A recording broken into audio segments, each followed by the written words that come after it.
leads with passion, and he inspires. Beyond the satchel, beyond the job, I'm done with my rounds. Now I'm heading for the battleground. Are you ready for a war?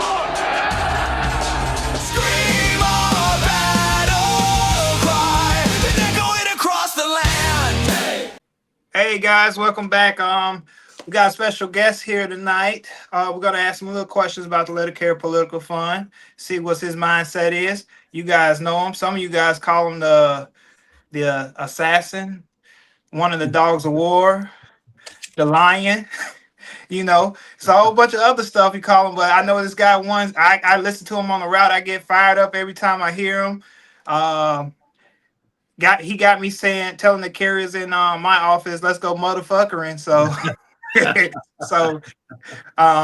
and we got Crystal. So I kind of gave y'all a hint who he is if you guys not looking at YouTube. But go ahead, brother. Go ahead and introduce yourself. Let them know who you are.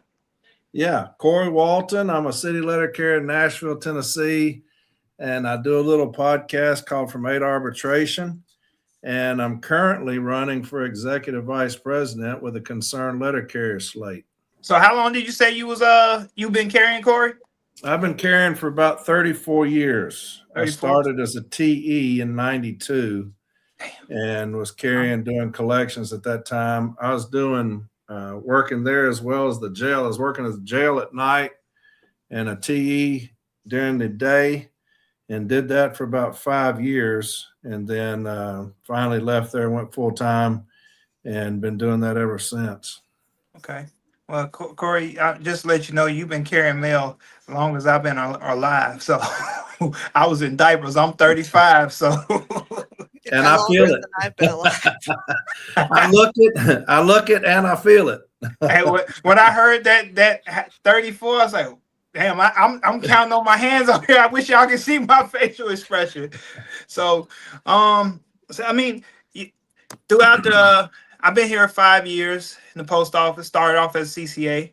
And I can say when I came on board and I became a union steward, I said my hat goes off to you because I was listening to your episodes day in and day out. It's very educational. It's always something on your show that somebody can benefit from.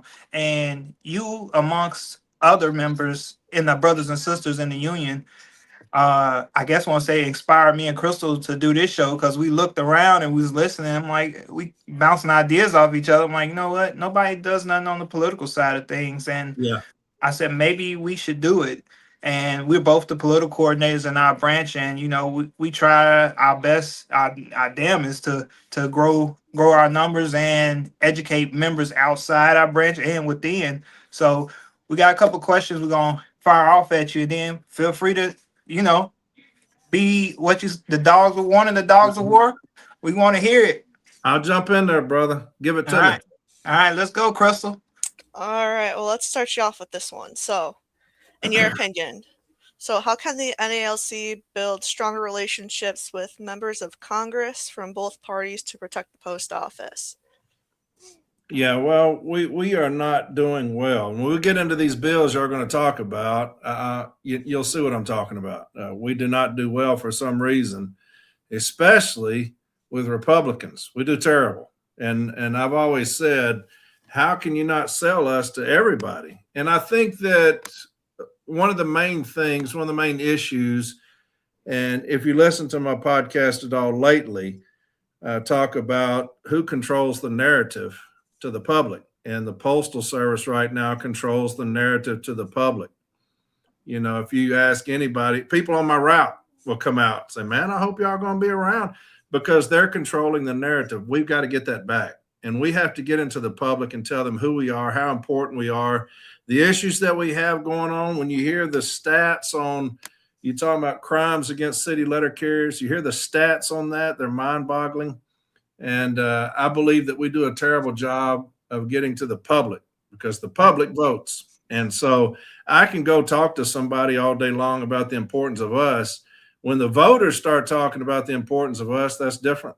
And we do not do a good job of getting the public rallied around us. And it should be very easy. I've said before, You know, when you talk about the Postal Service as the most trusted federal agency, well, it's not because of management. It's not because of clerks. It's not because of mail handlers. It's because of the city letter carrier, the uniform that they see every single day. That's the reason we are the most trusted public service. And so we do a terrible job of selling us. And I believe that's where it starts. You have to sell us to the public and then let us do our job, you know, then going across the aisles, talking to them. We have people that we pay full time to go over there and represent us and plead for us and pay for us. And so I believe it starts with the public. You've got to get them on board. You've got to get, because I'm telling you, elderly people, retirees, they call people, they talk to people. You get them on board to calling and talking. Even with the day of action, when we had the day of action, I don't know if y'all remembered, but it was probably last year. And we'll have more of those coming up. We just had one in February, wasn't it? Was it in February we did one, Crystal? Was it late February? This is the one where, if you remember, we had the lunch break day of action that the CLC called on from 8 Arbitration. Okay, I got you. Yeah. You know, and we said during your lunch break, make a phone call, and we gave out the numbers. We need to do much more of that, and we will. But yes, we are an easy sell, man. The public loves us. The public loves the city letter carrier. They love who we are, what we do, what we stand for. We are family to them on the route, and we need to start tapping into that. And we do a terrible, terrible, terrible job. And you can see we're getting our clocks clean right now by postal management and the Postmaster General on that narrative. And so I believe we should start there. And we'll handle the other thing. Going over there and talking to people is the easy part. You've got to get the public engaged and get them on our side. You're talking about when you say that they love us, to let them know what's happening to us. How many people have been killed? How many people have been robbed? How many people have had a gun put in their face? And your public, when you start talking, they're like, "My God, are you serious?" Yeah, and we've got a bill. If y'all wouldn't mind calling your people. And, you know, it's that simple. But, we do a terrible job nationally of getting to the public. Yeah, and I think that bill is HR 1065, and I think it needs some more meat to it. Got some stuff, it needs more meat to it. Because, I mean, we need more. We asking for harsher punishment, and really, the blue boxes, I don't even think it needs to be in there. It needs to be more protection geared towards us. I mean, it's a good thing, but we need more protection in that bill. I don't see it in there. So you look at that bill, and you've got 211 co-sponsors. Yep. So far, you've got 171 Democrats and I believe 40 Republicans. Why are 40 Republicans not agreeing that we shouldn't be murdered? We shouldn't be robbed. Exactly. And, I mean, if you're talking about the amount, $7 billion, come on now. Come on. $7 billion. Y'all shit that away, a week on nothing, and so it's not even all at once either. It's over years. Yeah. I mean, that's, to me, you can't put a price on my life. And so I don't know how we're not selling that better to Republicans. And so if you got 171 Democrats, thank you. 40 Republicans, thank y'all. And how are we going to get more? Because to me, that's an easy sell. When you look at the stats on that, 1,300 cases, 542 assaults, 628 robberies, 197 burglaries. That's us. Exactly. That's us coming to work, getting ready every morning, kissing our loved ones goodbye. Y'all have a good day, going out there and getting murdered, getting robbed for delivering the mail, something that we love to do. And we can't get protection from that. We can't get people on both sides of the aisle to overwhelmingly endorse that. I don't get it. Right. And majority, I mean, and I say it a lot. I heard you say it before, Corey, that when it comes to like a presidential election and stuff like that, we shouldn't, as the NALC, should not be endorsing the president, because at the end of the day, to me, my opinion is, if you're gonna do the job to protect us, we should be behind you. It doesn't matter if you're a Democrat, Republican. Are you gonna protect light blue? Are you gonna do the job to protect us?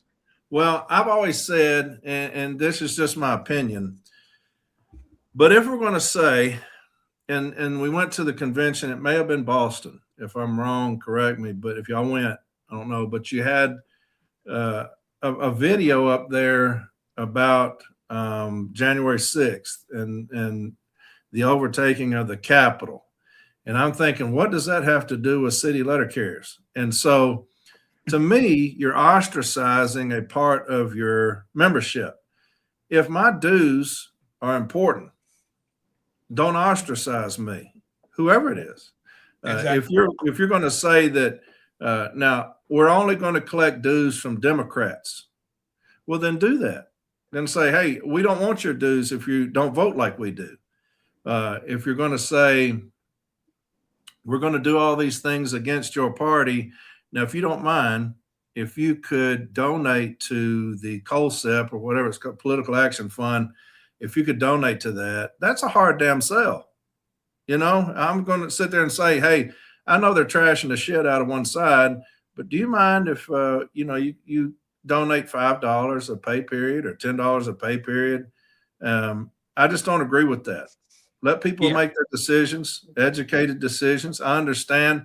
You can tell by these bills that Democrats historically vote our way.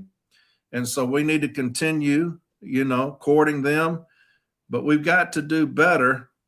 We got to do better to showing Republicans, hey, we love you and we appreciate you as well. We need you on our side because this is, at the end of the day, it's not about anything other than me and my craft, light blue. Exactly. And so I don't agree with it. I know a lot of people don't agree with me on that, but dues are dues are dues. It's all green. And so, I agree with you on that. What's the saying? Money talk, bullshit walk. Yes. Yeah. So, and that kind of gets into something else I was going to ask too, as far as how you feel about how difficult it is to even investigate, where the money for IPALC too, but for the letter carrier political fund, how we're spending it, how it's being used, what kind of progress is being made towards pushing this legislation. Because you really got to dig. It's not just right out there. It should be if it's something that we've given. Right. I give $10 a pay period. It should be very easily trackable who we're giving that to, and are they actually supporting us? Are we giving these people all this money, and is that paying dividends? Because I know FedEx and UPS and all them are also giving money. And so are we making good decisions with it? I don't doubt that. I don't think that we'd have people up there that are hired full time that are going to piss that away. But I agree with you. We should be able to see, where's our money going? I know that it's given, but still, it's my money that I gave to you. Where's that going? How do we track that? What is the success rate of what we're doing? And of course, when we get in there, when the CLC wins, those things will be easily accessible to us. And I'm going to tell James that I want that easily accessible to the city letter carriers. You're talking about transparency. Everything that we do, the city letter carriers should have easy access to that. What are we doing? Even with collective bargaining. I know that's getting out of even with collective bargaining. Not even gonna. Hey, we gonna go there. We gonna go there soon.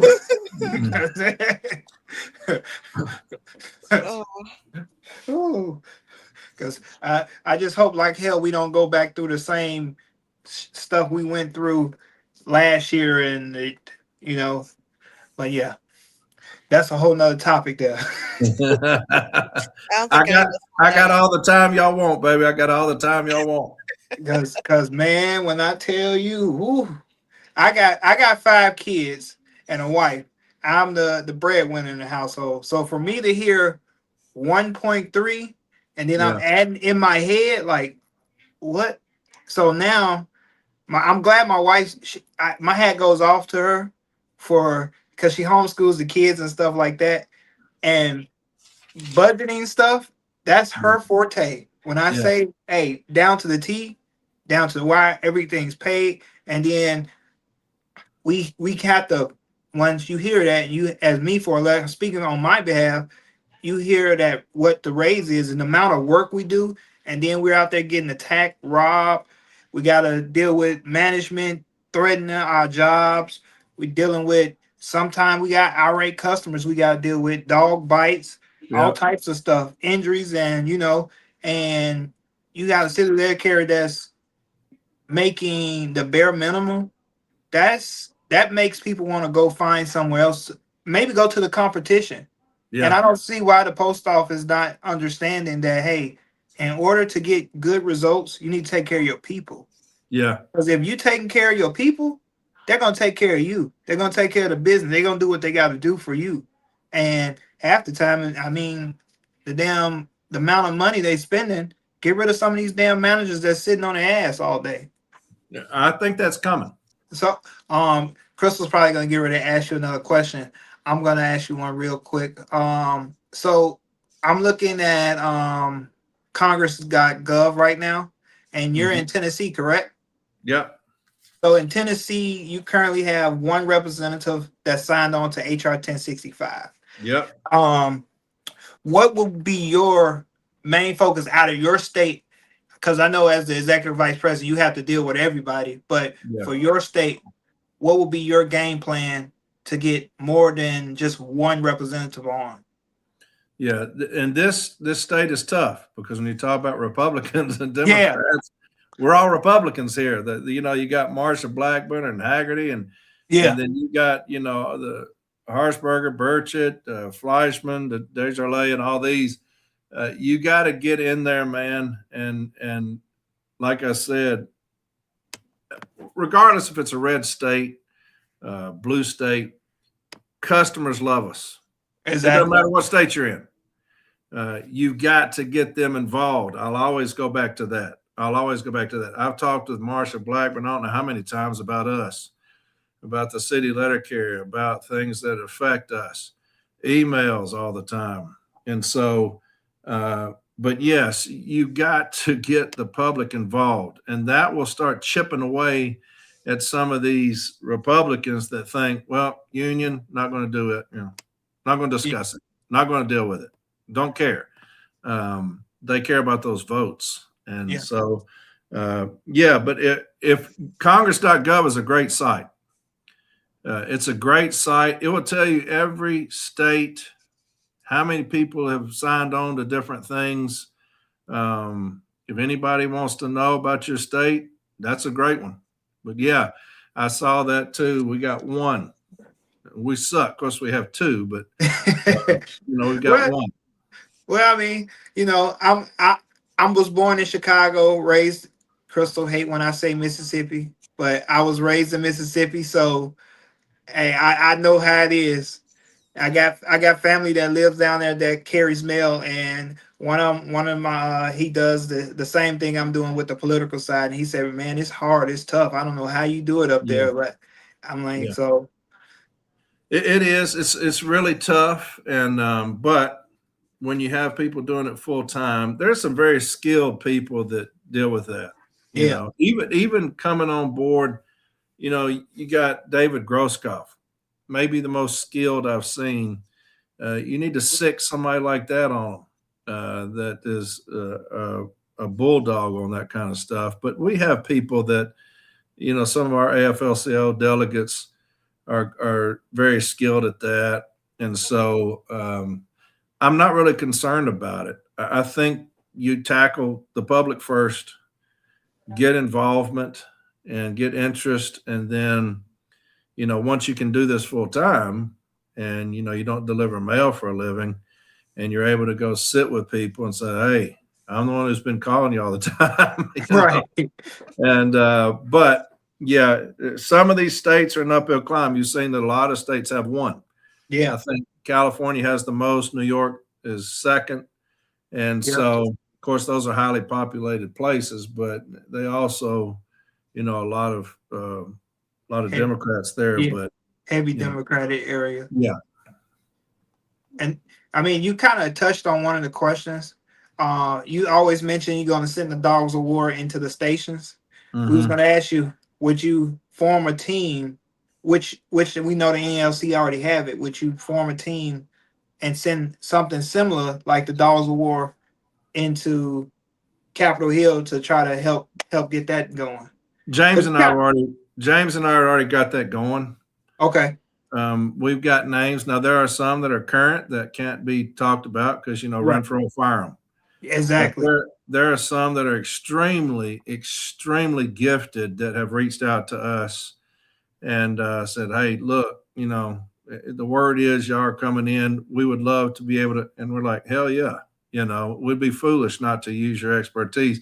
And then we have some coming with us that are very skilled at that. And like I said, you shouldn't have to be too skilled to sell the city letter carrier.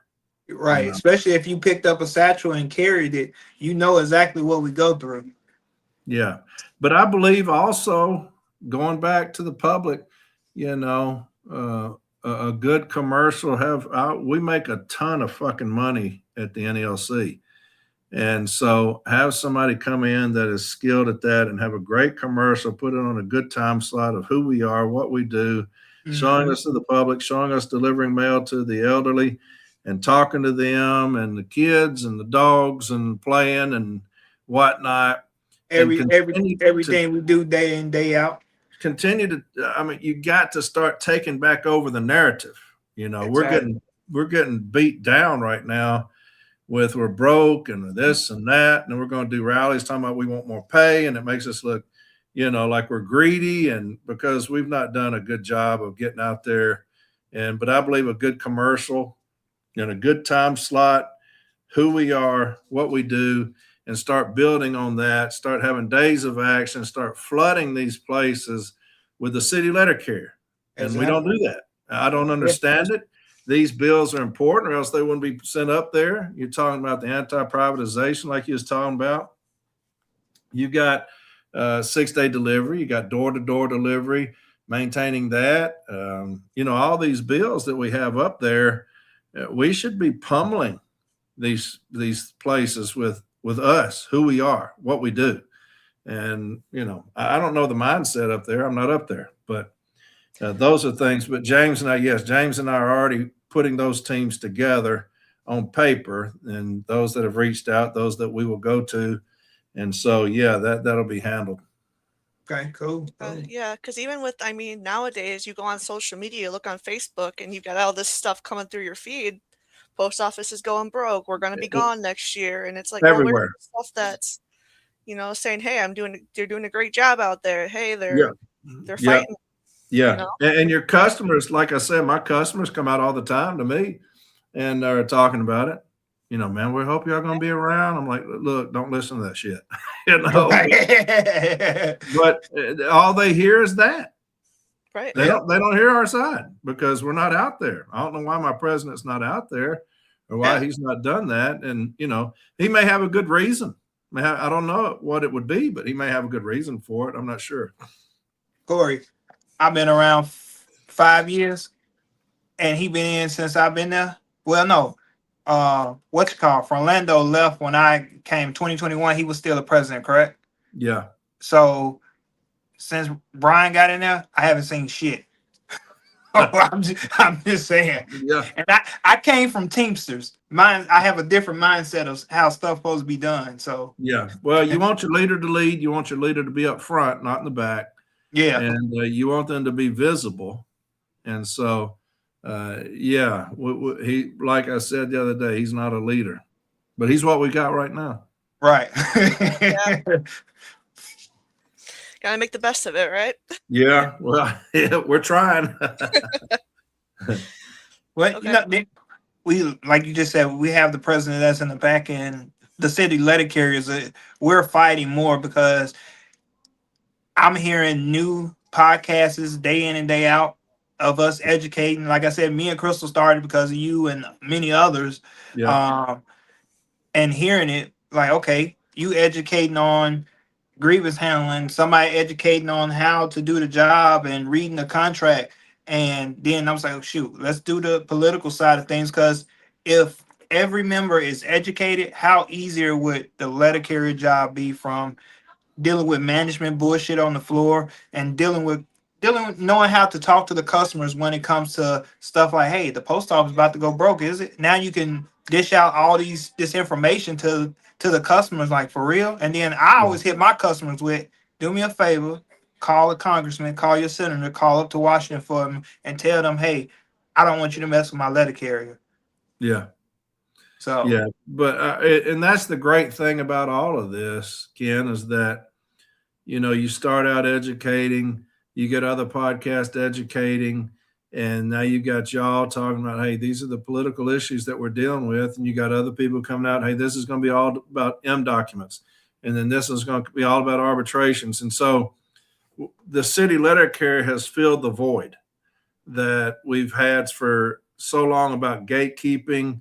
We can't get access to anything. And so it's the city letter carrier that has stepped up to save the city letter carrier.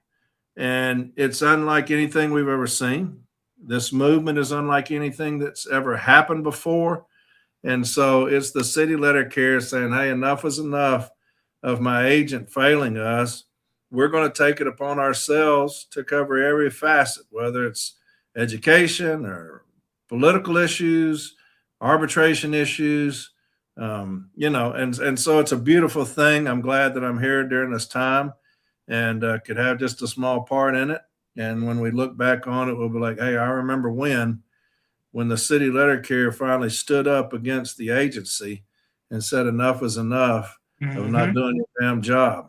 And we can all look back on this time and pat ourselves on the back that Light Blue stood up for themselves in force and made change. So, okay, we hit on, you know, we're connecting to the public. We're going into Congress with our legislative dogs of war. I like that one. Well, thank you. So now let's talk about how we're getting, I guess, the union, all different levels, how we bringing everyone together on the same page as far as that goes. So like taking it from a local to going to local to region and region to national. How do you think it'd be best to maybe set something like that up? Are you talking politically or are you just talking about us unifying? I mean politically, but I mean both. I think you should touch on both. Yeah. That's going on all over both. Yeah. Unifying, you've got to get people in place that love the city letter carrier, that put them first. And that's at every position. Now, once you have that in place, you'll be unified. Like James Henry, when he wins, which he will. You have somebody that has dedicated his entire professional career to fighting for city letter carriers. That's all he knows. That's all he does. It's all he's done. And so when you get that in place, somebody who says, we're going to put the city letter carrier first, everything that we do is going to be centered around Light Blue, around the city letter carrier. When that happens, you will have unification. That's not a problem. When you have people that are in it for themselves, that are running for themselves, you will always have division because it's never going to put the city letter carrier first. It's always going to put themselves first. That's what we have now with Renfro. As somebody that does not love us because he does not know us. And so you'll be unified. I'm not concerned the least bit about the craft being unified from the top down. And so when that happens, your business agent's office will fall in line. We will make sure of it. And that way, if it's those people that slipped in because nobody ran against them or whatever, we will control that office and make sure that the city letter carrier is being represented to the fullest. As long as the city letter carrier is being represented, the city letter carrier craft will be unified. As long as you show the city letter carrier that you're fighting for them, they will be unified. As long as you show the city letter carrier that you love them, they will be unified. It's when you have somebody like Renfro who doesn't understand it, you see what happens. Politically, it's the same.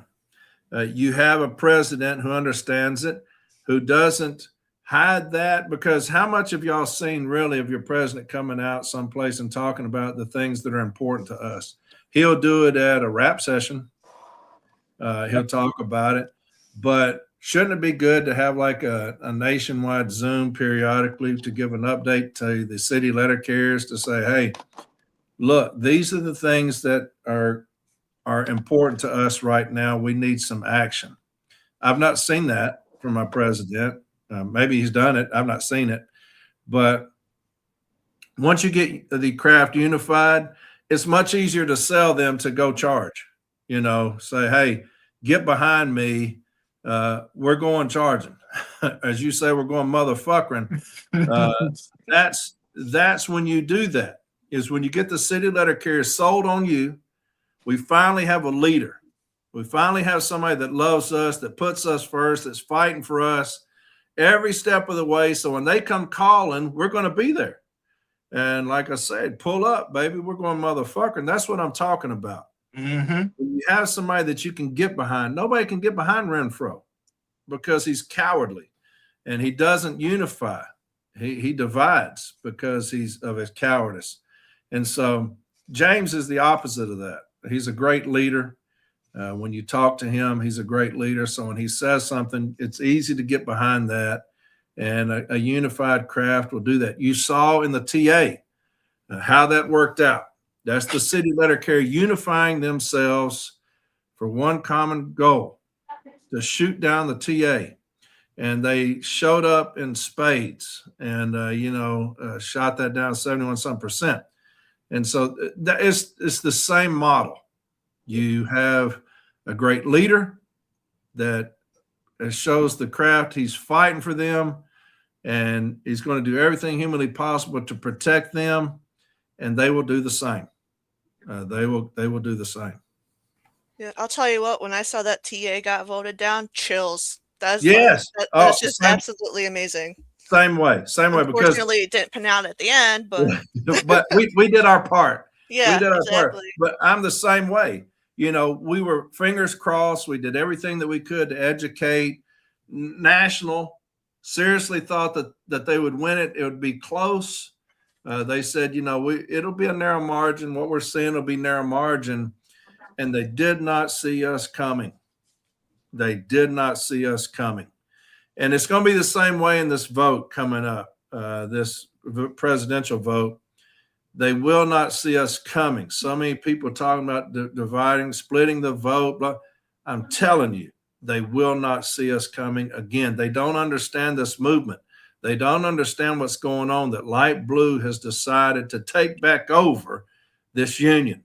Exactly. And they did that with the TA. They took over. And now, unfortunately, you had a president who, shit on us. But, yeah. I got off on something a little bit there, but you know what I'm saying. He needs shit on him. Shit. Yes. That's coming. I got some words with him. I meet him face to face. There's a lot of us, brother. Yeah. Where was I?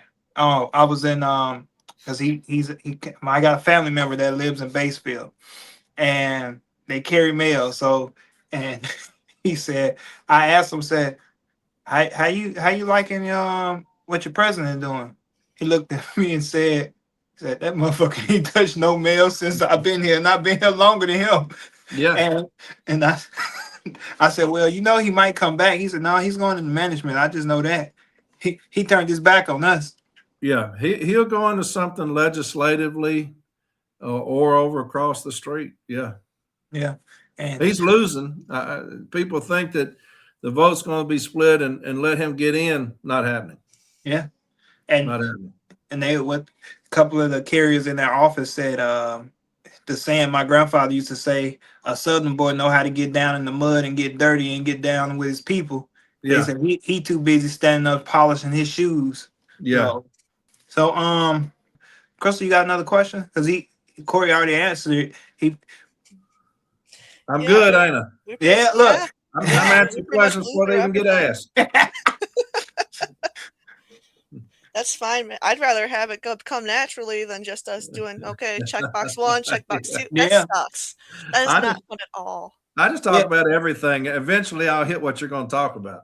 Yeah, Exactly. that's like I listen to a lot of other podcasts, and to me, it's not natural. I want it natural. Everybody having a good time, laughing, talking shit, and just having a good time and educating. Yeah. That's what it's about, because it makes it more relatable, and it shows people that do not see our faces. They can understand that we are human beings, and we have sympathy towards everybody. We're not Yeah. just coming off as like we're reading a script every time. Yeah. Like, if you don't listen to some of the shows, I mess up so many times. Listen to the shows, watch some of the little blooper reels. Yeah. My wife always says that I should save all my edits because, I have to go through and edit mine, because I have to get up and go use the restroom, or I'll burp or something, or sneeze or whatever. And, or I'll do something. I'm like, motherfucker, and have to go back and cut that out. She's like, you need to save those and just have a year end where you just play all your bloopers. All your bloopers. Yeah. Yeah. And Crystal been starting to do that. And it's hilarious. So, and I done lost 2 challenges that she done gave me. Yeah, 2 out of 2 challenges. Ken has lost, and he's had to take pies to his face from all his kids. Nice. And they enjoyed that. They enjoyed that. They enjoyed it a little too much. That could be a good little fundraiser. And then we did a barbecue at the my office, and I lost the challenge again. And Crystal brought a bottle of what was the bottle you brought? It was a ghost pepper hot sauce. Oh no. Yeah. I can't do And that. instead of taking the little spoonful like I thought he was going to, he just knocked back and chugged some of the bottle. And No. Hey, Corey, you got to go check it out. She got it on the Facebook page. Well, I'll go look at it, but I can't. Very rarely can I do anything very spicy. And look, I can't either, but I lost the challenge, and I try to be a man of the word and get it done. I said I'm gonna regret this later. Yes. Yes. And then some. Yep. I was running back and down the dock, going back in the building, getting water. I had one of the carriers ran and got some milk, and I just guzzled the whole thing like, oh, it's over. It's over. Yeah. But I felt it later though. What's your thoughts on getting rid of I think a lot of us feel that we should get rid of the CCA position and bring in an all-career force. In my opinion, I know Steiner said that the post office is going broke, and I kind of got pissed off when he was talking because he made it seem like we're the one taking all the money. Yep. Oh, the letter carrier love, the letter carrier love their overtime. It's the reason we're doing overtime, because we're not getting paid enough. Exactly. So spot on. Yeah, CCAs. The position is antiquated. Like I said, back when Rolando agreed to that, that's Rolando and Renfro agreed to that with DOS, and that's antiquated. It should have been gone with, but it's too easy. It's too easy for the Postal Service to come to that because they're cheap labor. You can treat them however in the fuck you want to. They have no representation initially. I dealt with somebody today that's dealing with a NERP grievance that on the 80-something day, this CCA was doing fine. They just fired them, just let them go. And so you got to do away with that. It's demoralizing. The position is demoralizing.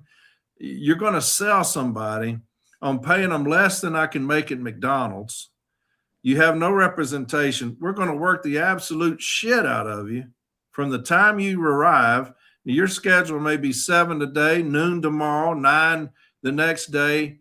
You're going to work. Come in at 2 o'clock in the afternoon. Yeah. And now you're talking about a damn 4-day work week, 10 hours a day, having them come in, whatever time, 10 hours straight time at $21 an hour. It's a piss poor job. The union should be just raising fucking hell about that, and we're not. And so I know for a fact when we get in there, that will go to arbitration. We will not come out with something saying we're trying to get the CCAs another holiday. Fuck that. You got to fight for them. You got to fight to do away with that position and make that all career. It's a better selling point. You're talking about attrition and all this stuff. It's because of the position. The Postal Service will always fight to have CCAs, always, because it's cheap labor. We're not McDonald's, like I said. We're not fast food. We're a union job. We don't have cheap labor in a union job. Exactly, and you know, it was because I came from management, not in the post office or at UPS. It costs more to hire a person than it does to fire them, to retain them.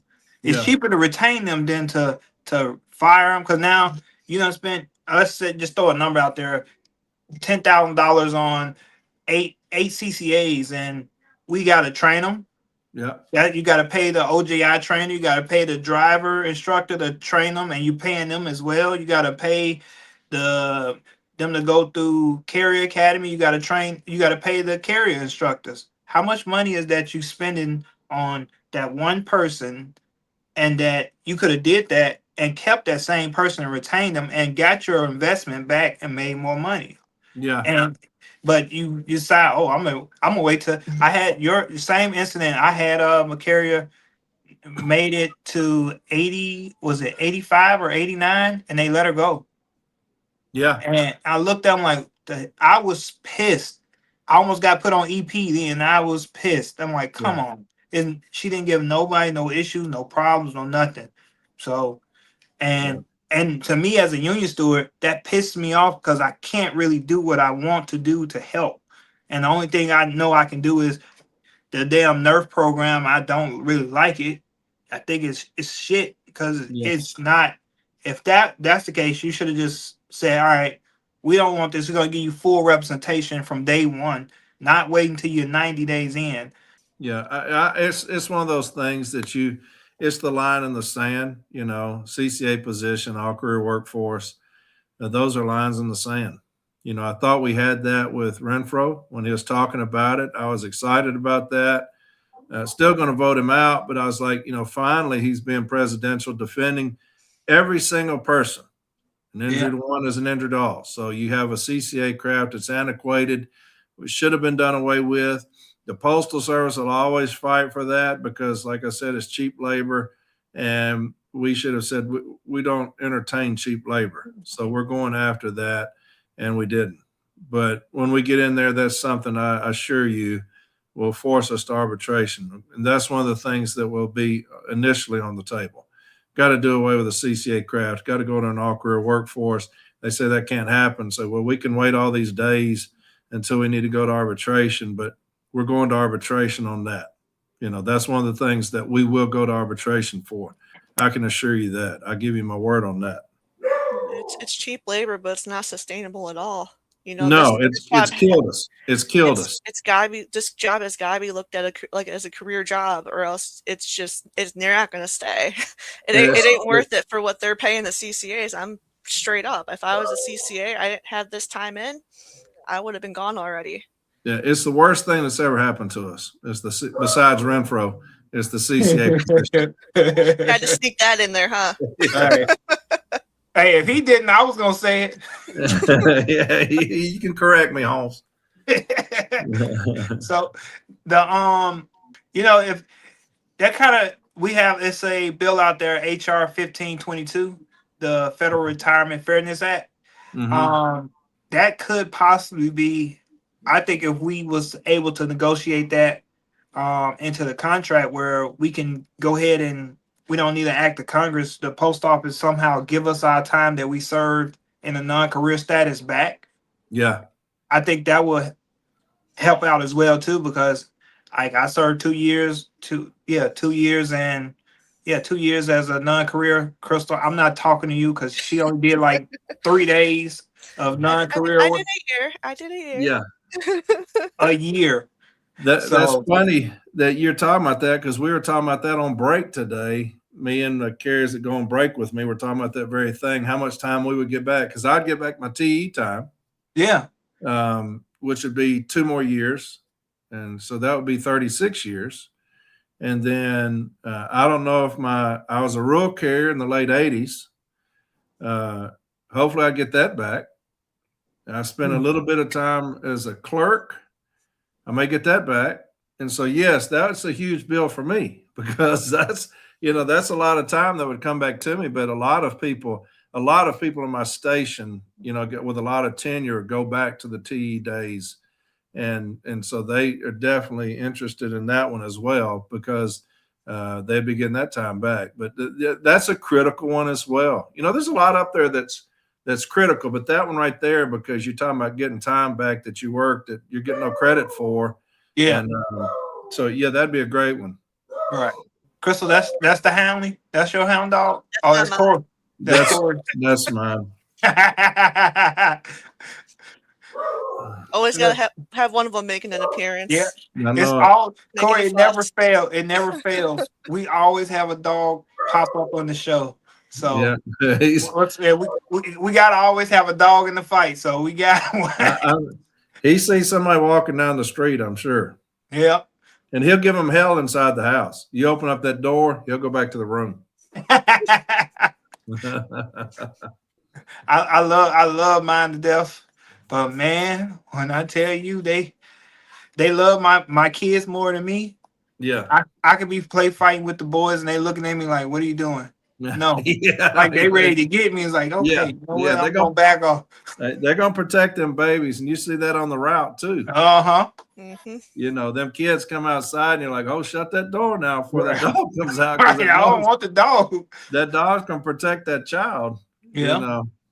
And that's also too. We talking about dogs. That's we get into the summertime and people are letting the dogs out walking and stuff like that. And I mean, a lot of times I done had to have in the middle of service talk. I cut the supervisor off and told the supervisor, "Can you repeat that? Because what you just said was dumb." Mm-hmm. And they looked at me. What are you talking about? I said, "You just told them not to walk around with satchels and that the dog spray is okay." I said, that's not right. So he's like, well, they if they feel comfortable, I said, no. Because at the end of the day, if they out there walking without that satchel on and you decide you got up because somebody peed in your Cheerios, you gonna write them up or try to bring them in the office because they ain't got a satchel on. I said, so you can't have it both ways. I said, no, safety comes first. Well, and so, I mean, I had to tell them to shut up. I got put in the office though, but That's nothing new for you, though. But like I said, we got a lot of bills out there that's really, really geared towards us, and that's gonna go in our favor. We just got to get some traction on a lot of the bills, and a lot of the carriers getting involved, and even getting our customers, like you said, getting them involved. I know when we did a rally. I think I want to say it was back in February. The information sheet that we got from National, we made copies of it, and I was in the middle of the street, like making people roll their windows down, like, here, take this fact sheet, take it. So scaring me to death because between you and Courtney running and weaving between the cars, you're gonna give me a heart attack. we was trying to get the message out. You did good job. Just you were giving me a heart attack while you were doing it. But that's things that we need: mobilization. Days of action, call, things that you talk to your customers about. There's a lot of, like you said, there's a lot of bills out there, HRS 12, 54. You got a lot of things out there about maintaining 6-day delivery, which is very important. You talk about anti-privatization, which is very important. Because right now with them talking the way they are, you always worry about people dabbling in our business. And when you talk about losing all this money and we have no rebuttal, things start to gain traction, and you don't want that. You want to have a rebuttal. You want to have the union come out, all the unions come out and say, this is the true story. And these are why we need these protections. And we don't have that. Yeah, exactly. And he was crying broke, but we got the HR 3011, the Shipping Equity Act, and not too long ago. I think I don't know. I haven't looked at it, but we're about to start being able to ship firearms now. Yeah. So that's an extra income coming in. So why can't we just go ahead and that's another bill? I think the post office is just say, hey, we're gonna make sure we're gonna figure out how to ship this out and get behind us on this bill. That's more income coming in as well. Well, So one of the main things I loved about Bernie Sanders, whether you liked him or not, he is an advocate for the Postal Service. yeah, He did a lot of things. We're talking about postal banking because a lot of people don't trust banks. That's just a fact. And you could do postal banking. I know we got ripped. Y'all can't even deliver a mail on time. How are we going to trust y'all with that? But that's something that would have brought us a great deal of revenue. Postal banking, where's that at? Right. You're doing all these different things, jumping through hoops. You're talking about reduction in service, reduction in hours, reduction in days, and you have avenues out there for you to at least explore. And I don't know what happened to that, but I remember when that was real hot and heavy with him, and they were giving out stat sheets about how much revenue we would get. We were like, hell, that would take care of us. Exactly. Dead. I don't know if the banks came together against us on that.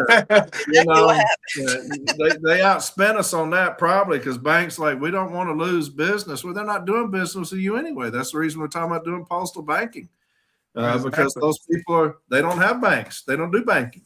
Exactly. And so they can come to us because we're not those loan sharks when you have those that you take your checks to and they'll charge you 400%. That's what this was trying to do away with is those check cashing places that just ripping people off. So I'm sure they put an astronomical amount of money in people's pockets to have that done away with. But that's an avenue that I can remember when they were, like I said, doing those stat sheets and you're thinking that's a lot of damn money we would generate by doing that. And just fell by the wayside. I'm sure we were outspent on that, like I said. Yeah, I mean, it's a lot of revenues that we've been around it's been over 250 years. It's a service that we done been giving our customers from Benjamin Franklin on up, George Washington, all them. So it wasn't around then, but it was called the Pony Express. But we've been around so long, and every depression, everything bad that happened in the United States, COVID, smallpox, and all these national disasters going on, we still deliver to our customers. We are still out there. Federal government shut down. We're still out there delivering. Yeah, because they don't affect us. We do it every day. And natural disasters, we're out there doing it. I remember the floods in Louisiana. Next day, what do you see? The mailman out there delivering the mail. And because we do it every day through everything, and that'd be great for a commercial. Exactly. To show who we are, the importance of us. We're the backbone, not just of the Postal Service, but of the country. We touch every customer every day. And those people that are way far away from everybody, we're going to their house. Exactly. Something that FedEx and UPS don't do because we're gonna take their package for them. Because there's no profit in it. We don't tell people that. Look, we're required by law to go to every house. There's no money in that. That's the reason, like you said, UPS, FedEx, DHL, Amazon. They give us their last mile delivery because there's no money, and you're wondering why we lose money. We're doing things we're required to do through the Constitution by Congress, and to say that you're going to give us some money and you act like, oh shit, here we go again. Give me a break on that. First off, y'all stole the shit out of our money on this pre-funding. Where's that money? You talking about we've had to give y'all $50 billion. Well, hell, how much did you steal from us? Exactly. So you're not giving me anything. That's our money that y'all stole. That's for another day. Y'all need to call me back on another show. I was gonna say we could probably go on a little bit about that too, but What shoot, Corey, you got me wanting to start talking about it. I lost my train of thought. Come on, I'm ready. uh, about the commercial. So you know, you had came up with a good idea with the commercial. You know, the fact that we're out there, rain, sleet, or snow. Mm-hmm. We're out there now. Some places, gunfire, getting attacked, we getting murdered, and the time where daylight savings time come in, it gets. I think the post office should adapt to that. Like this is nothing new. You know the spring, it springs forward, fall back. Why are you not adjusting the time for our safety?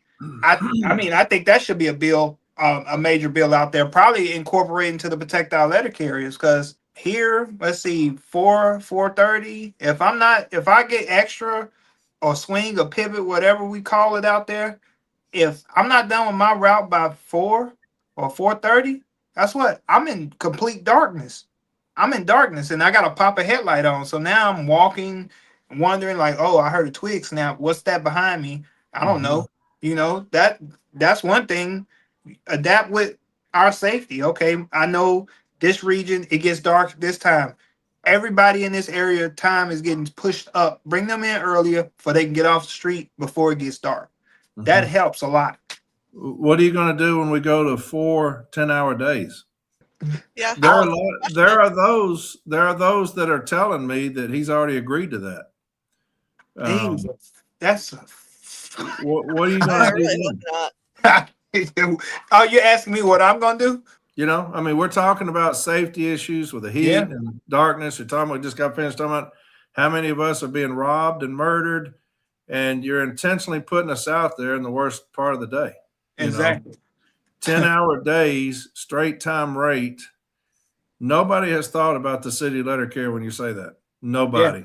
They're saying, hey, I'll get 3 days off. You're fixing to work 10 hours a day at straight time rate. Yeah. What if they decide, some asshole decides to bring you in at 10? Maybe your CCAs, what if they bring your CCAs at 10? They tell them, hey, we're going to stick your route. Your route's going to be ready, be here at 10 o'clock, 10 hours. Mm-hmm. That's what they're actually doing that right now over in our area. They're not letting CCAs come in before 10 o'clock. Yep. That's happening everywhere. And so they're not thinking about light blue when they talk about that. But again, that's something that he came up with. The Postal Service didn't come to him with it. And I know he's getting major pushback by major players on that. And he's just explaining it all away. Just nonsensical bullshit. And so he's selling horseshit. Yeah, like he does. But, I agree. Because to me, when I was talking to James about, we've talked about every scenario, about every single thing during the summer months, things that we could propose to implement to make our carriers safer in the summer months. We've talked about that. Proposals we're going to bring forward, a mandatory start time of 7, things like that. Things that you can do in the office rather than on the street. I talked to y'all. I don't know if y'all remembered. You mentioned one that was around our brother that passed away in Gates, yes. Yeah. You talked about sticking the mail in the before we get to the street, correlating everything together. And I mean me personally, it'll work. 80 is the indicator, according to OSHA. 80 is the indicator or the Postal Service, 80 degrees is the indicator to implement HIP. And so you're talking about June, July, and August, you can't use it for anything. You can't use it for route data. You can't use it for anything as far as 6-day counts. And so why not June, July, and August, set those aside and say during these months, these are the things that are going to happen. Carriers are going to be allowed to do whatever they can in the office. That way they don't have to spend that amount of time on the street, sticking their DPS. I told you Bruce Getz, who was the area safety manager at the time, I went to him with that, and he's like, well, Ops said that they're worried about our efficiency. Our efficiency? I've got people dying out there, and you're talking about efficiency? Exactly. I hate to tell you this, but carriers aren't trying to fuck y'all over. We don't come in here with the intent of, man, let me do whatever I can just to fuck them over during the summer because I love being out there in that vehicle when it's 130 degrees. That's not what we do. Just because y'all are like that doesn't mean we're like that. We have people that are actually wanting to come in and work and go home. And so if I can do something, a 7 o'clock start time mandatory, and they're like, well, the mail's not here. Well, the mail not be here on the first day that you started. Right. But if you curtail that mail into the next day, then that will take care of itself. You only have to have one day. You curtail that mail into the next day, and then that way every day will be curtailed in the next day. You come in, you stick it, you leave, and then that day's mail will come in, curtailed to the next day, just for the summer months. And so there's a lot of things that we can do, but now I got a bonehead president talking about 10-hour days. And so it really doesn't make any difference because you're going to be out there all damn day anyway. Yeah, and I mean, and a lot of I had to tell a couple of my carriers in the office, like, you're not thinking this through. You listen to how you're going to be out there. You're going to be out there 10 days. I mean, not 10 days, 10 hours a day. And I'm going to have extra days off. You're not going to get no overtime. You thinking about it, and you're going to be out there damn near all day. You're not going to have no time for yourself. Oh, I get the time. No, that's not. And then I say, you're thinking you don't got no money now. That's how I had to relay this message to him. I'm like, you're complaining about not having overtime and this and that. Now you just got to be working 4 days, 10 hours a day. Yeah, you're going to be working 10 hours straight time. I'm not fear mongering either. I believe overtime's gone. Yeah. When you do that, I think that the CCAs will be used to suck up all that. Yep. I think that's the reason that he agreed to have CCAs in this next contract. He did not fight. He immediately came out talking about an extra day off, holiday for CCAs, which means that was not even in the plans to have an all-career workforce. And so, I believe you're going to work 10 hours a day. Now, used to, the saying was 8 hours of work, 8 hours of recreation, and 8 hours of rest. That's the union way. Exactly. 8 hours of work, 8 hours of recreation, 8 hours of rest. Now you got 10 hours that you're going to be working straight time, and then you're going to have to get into the over 10 to get overtime. And so you're going to be working up till 10 o'clock at night for overtime. Exactly. I go back to single mothers. I know you talked about your wife as a homeschools and takes care of everything. I've got a young lady, my assistant steward. She's a single mother, has 2 kids at home, 6 kids total. And so, you're going to cut out part of her livelihood because she relies on overtime. Exactly. And so you're taking that away from her. So now she's got to think about, and people say, well, you shouldn't rely on overtime. Well, you don't pay me anything. I rely on overtime. Exactly. You don't pay me a living wage. I rely on overtime.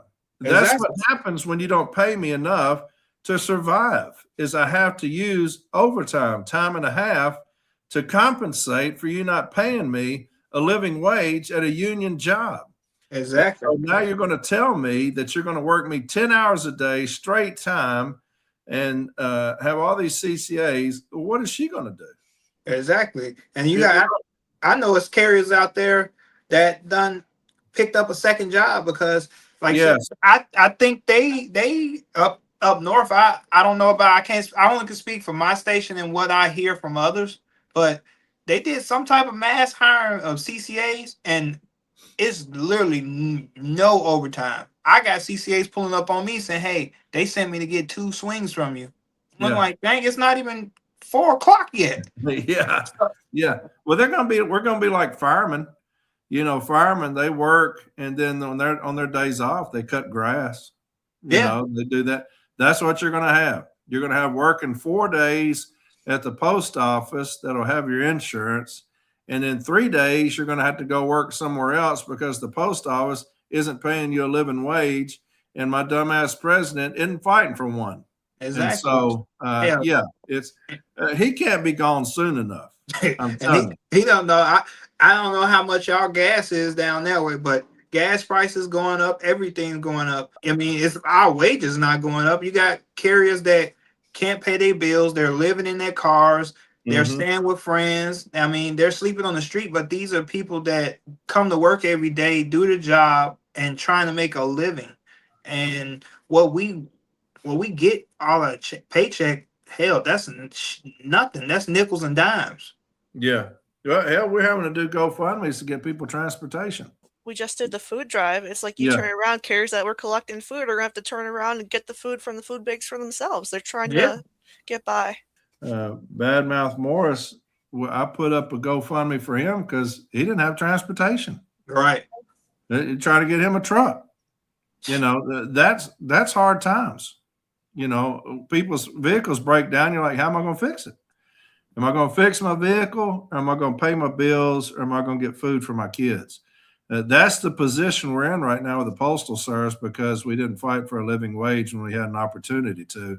Exactly. Back before the 700 days, Renfro and all of his lackeys were talking about this is the perfect time to take them to arbitration. We've got the upper hand. And for some reason, we let that slide into 700 days. And then he got scared because you have a new administration and rushed through this thing, this stipulated award, blaming it on a new administration and, left us in the fucking wake of it. I mean, you got people in positions that want to make change. And I think I said to my kids too, they get on my nerve when I say it because they like, you always repeat this to me. If you're going to change something, step in and be the change. And I have people tell me all the time, hey, a door open, kick the door in and keep going. Do what you got to do. If people are in these elected positions and you ask them a question, they don't got it. They either need to get it, or if they can be honest, say, hey, I don't know right now. Don't be arrogant about it. Say, oh, you just don't know what you're talking about. Because all these positions are either appointed or you're elected. And like we're going through now in the NALC, it's going to be a lot of people out of their position. They might as well pack their bag because light blue ain't going. Yeah, that's common. You know, look at me. I've just started a podcast to educate. Never dreamed of running for anything.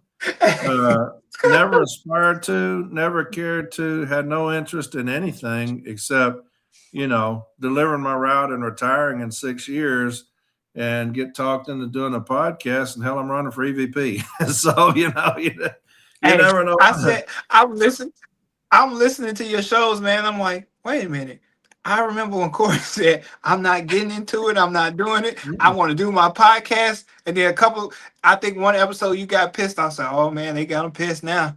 And then the next couple of weeks, I'm running for business agent. Then I heard it again. I was like, okay, what's next? I'm like, come on, what's the next going around? So hey. Yeah. Well, I'm trying to tell everybody to pick up the flag. Y'all gotta fight, y'all gotta fight, y'all gotta fight. And, just logging off and going and carrying mail. And I got to thinking about it. I was like, yeah, you're telling everybody to fight. You need to fight, And so my business agent is terrible. My region is run down the shitter. And so I'm like, I'm just going to run for business agent. I had no interest in it, no desire to, but you've got to have a fight in your agent, the union. And I was like, I'm just going to run for that. And beat him and get fight back in this region, and then join the CLC. And James came to me about director of city delivery. And I'm like, James, if that's what you think, brother, if you want me to do that, I'll do it. And then reached out to some individuals about EVP, and the one we thought we had some personal issues come up. So we understood that. And he's like, hey, man, talking to you, your vision is my vision. The direction you're going is where we're going to go. And would you think about that? And I was like, fuck. But here we are, going to be the EVP. But it's the movement, man. Yeah. It's the movement. The city letter carriers are fixing to put a city letter carrier in the second highest spot. And it's the movement that they don't understand. Yeah. And, I don't know that they ever will. I don't know that they'll ever get it. And, right. That's a shame, but it's happening nonetheless. Well, we're going to have to do a part 2 with Corey. Absolutely.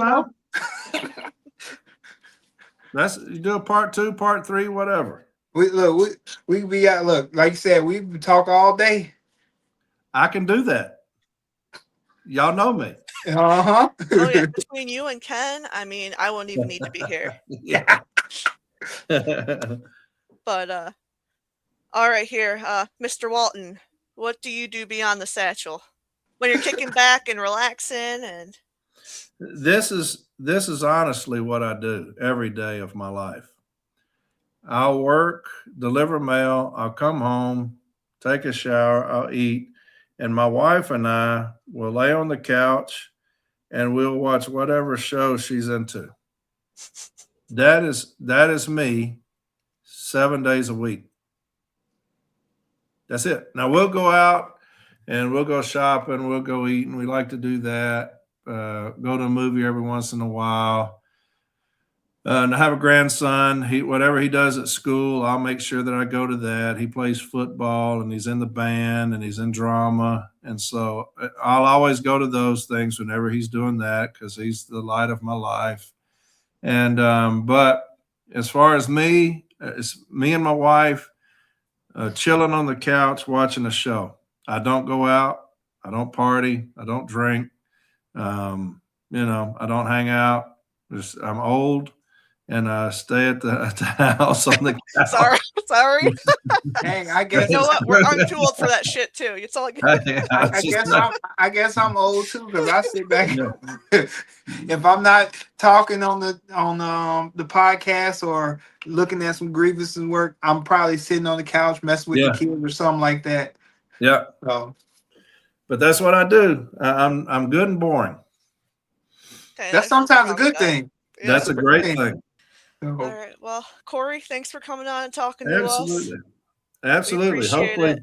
Hopefully that was good enough for you. But like I said, y'all call me anytime and we'll do us a part 2 and a part 3. Oh man, look, we're gonna do a whole bunch because we want to make some changes and get the message out there. So this is the only way we can get it out there, that's how we got to do it. Well, change is coming. It's happening. Whether they want it to or not, it's happening. So But yeah, I appreciate y'all inviting me. I'm sorry I kept screwing this up. I know that y'all are getting frustrated with me, but y'all like, you're on tonight, right? Yes. And then y'all be like, what happened? I'm like, y'all didn't send me anything. That's not us. That's somebody else. I'm like, damn it. And so, well, it's like when the night when you did it. So when we sent it out, so we were sitting there, we was like, okay. I'm like, first I was late. I was like, did we give Corey the right time? Did we tell him the wrong time? So we sitting there. I was like, shoot, you know what? We gotta. I'm like, he probably busy. Let's roll on with to another show. And so we did another show and stuff like that. So I was like, I'll reach out to him in the morning. So because I said, completely my fault. But look, I know between you, James, and everybody else, everybody's busy moving around and stuff like that. So I'm like, it's understandable. That's all right. We'll forgive you this time. I appreciate it. Look, I said one way or another. I said even if I had to get in the car, like I'm gonna drive down because I would jump in the car and drive. Well, we got it to work. You know how to get a hold of me, and I got you down pat. But yeah, y'all bring me back, and we'll get back into some more stuff. All right, y'all. I appreciate you. All right, man. Catch you later. Be safe. All right, y'all have a good night. All right, you too. With passion, and he inspires. Beyond the satchel, beyond the job, I'm done with my rounds. Now I'm heading for the battleground. Are you ready for a